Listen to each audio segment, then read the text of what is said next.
The rapid rise of cryptocurrency has caught the attention of many major players in the business field, from Bill Gates to Elon Musk. Now, cryptocurrency is increasingly gaining steam among Canadian investors as the pandemic continues to financially impact people from all walks of life. But the realm of cryptocurrency has expanded in recent years, and there are many options to choose from, other than the popular Bitcoin, such as Ethereum, Binance Coin, Dogecoin, and more. So to help us better understand the ever-expanding world of cryptocurrency, we're joined by Brendan Caldwell, Director of Caldwell Securities Ltd. Brendan, always great having you on Forum Daily.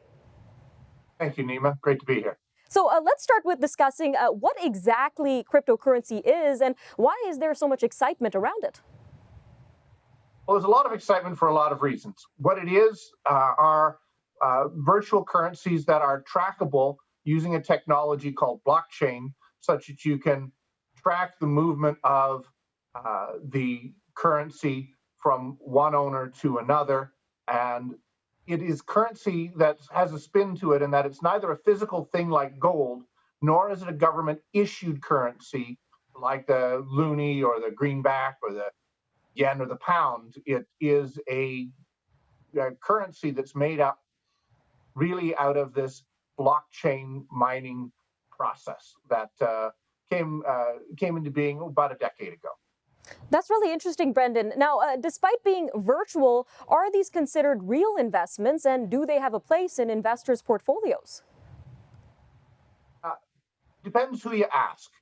I think it was Charlie Munger, who was Warren Buffett's partner from Berkshire Hathaway, I think, said over the weekend that nothing with crypto in the name ever ends well. But that having been said, the cryptocurrency, virtual currency, digital currency, I think does have a place because people are frustrated with governments. There's been vast amounts of money printed by governments all over the world.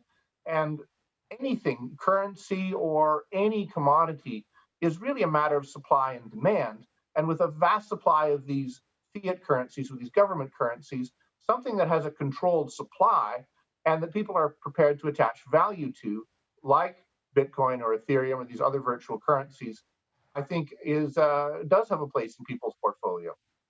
Now, it seems that a new cryptocurrency is popping up regularly now, Brendan. Dogecoin, for example, was created off an internet joke. So how do we keep up with this ever-expanding world? Well, our chairman has a wonderful expression.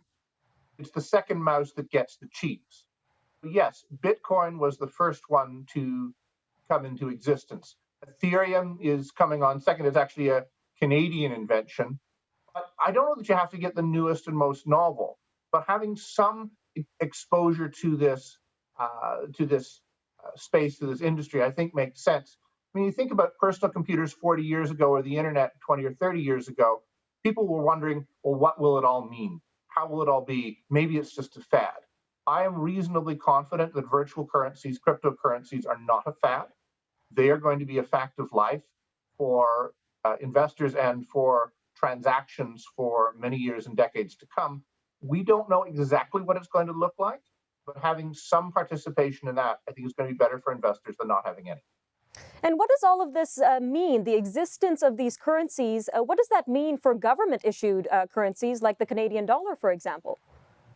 Well, I think, as I said earlier, in part, the rise of these currencies, Bitcoin and Ethereum and their ilk, is really as a result of, at least in part, a lack of confidence in government currencies because that paper money is being printed uncontrolled, and the creation of Bitcoin and Ethereum is controlled by an algorithm. And we were talking about it before the show.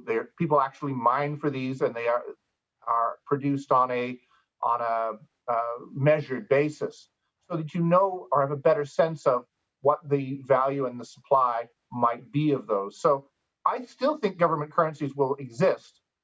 If nothing else, Gresham's law says the superior currency pushes out the inferior currency. In a lot of ways, Bitcoin, Ethereum, and virtual currencies may replace gold as a store of value, whereas government currencies are actually still what's used to do day-to-day trade. So the store of value may be, and the superior currency may be what we're deriding now as a cryptocurrency.